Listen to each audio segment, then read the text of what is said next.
Dustin Yu, si Bianca daw kaagad ang bumihag ng atensyon, nilo-look forward daw makita everyday. Mga kachika, ito na nga, mukhang may revelation na si Dustin tungkol sa tingin niya kay Bianca.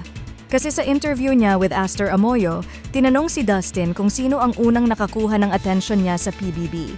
At diretso agad ang sagot ni Dustin na si Bianca daw. Ang rason naman, na-curious daw siya agad kay Bianca. At pag-amin pa niya, iba talaga siya sa mga nakakasama ko before. Kaya ayon, nabukas daw ang ibang mundo niya. Kaya habang tumatagal sila sa PBB house, day by day ay mas nilulook forward na raw ni Dustin na makasama si Bianca. Kasi nga sabi niya, hindi ako nabobore. Pero mutual nga ba ang feelings, mga kachika? Sagot naman ni Dustin, I hope so. Ay, may doubt ba? Pero eto ang walang doubt, mga kachika. Dahil mukhang na-struck ang ating binatilyo. Dahil say ni Dustin, first, na-attract ako sa kanya sa itsura niya tsaka sa personality niya talaga. Pero teka, di ba may viral clip noon si Dustin na parang hindi siya into girls like Bianca? Ay mga kachika, get ready! Kasi grabe ang plot twist dito. Hindi ako sanay na makakilala ng tao na katulad niya, in a good way.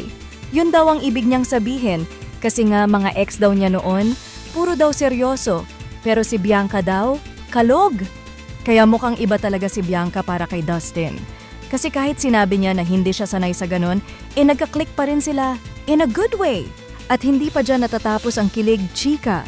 Kasi noong pumasok na si Dustin sa PBB, ay blessing in disguise daw pala yon. Kasi bigla akong nakakilala ng tao na interesado ako, ang sabi ni Dustin.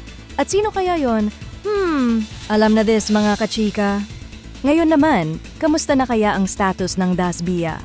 Ayon kay Dustin, lagi kaming nagpo-progress as we build our connection.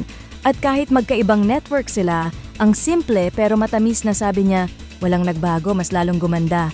Mga kachika, friends with feelings ba ang peg? Or next level na to? Kaya ano sa tingin nyo? Real kilig na nga ba ang Dasbia? Or connection pa rin ang label habang palalim ng palalim?